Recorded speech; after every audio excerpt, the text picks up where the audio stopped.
good idea, said Charlotte. But I'm not sure Templeton will be willing to help.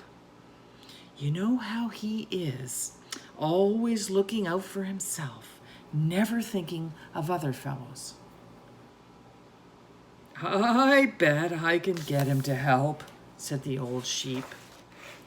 I'll appeal to his baser instincts, of which he has plenty. Here he comes now. Everybody keep quiet while I put the matter up for him. The rat entered the barn the way he always did, creeping along close to the wall. What's up? He asked, seeing the animals assembled. We're holding a directors' meeting, replied the old sheep. Well, break it up, said Templeton. Meetings bore me, and the rat began to climb a rope that hung against the wall. Look, said the old sheep. Next time you go to the dump, Templeton, bring back a clipping from a magazine. Charlotte needs new ideas so she can write messages in her web and save Wilbur's life.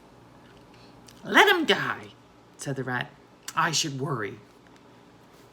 You'll worry all right when it comes next winter, said the sheep. You'll worry all right on a 0 morning next January when Wilbur is dead and nobody comes down here with a nice pail of warm slops to pour into the trough. Wilbur's leftover food is your chief supply. Templeton, you know that. Wilbur's food is your food. Therefore, Wilbur's destiny is your destiny. It's closely linked. If Wilbur is killed and his trough stands empty day after day, you'll grow so thin you can look right through your stomach and see objects on the other side. Templeton's whiskers quivered. Maybe you're right, he said gruffly. I'm making a trip to the dump tomorrow afternoon. I'll bring back a magazine clipping if I can find one. Thanks, said Charlotte. The meeting is now adjourned. I have a busy evening ahead of me. I've got to tear my web apart and write terrific.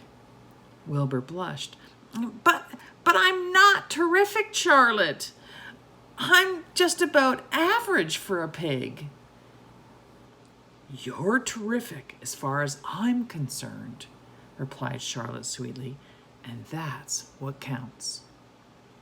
You're my best friend, and I think you're sensational. Now stop arguing and go get some sleep.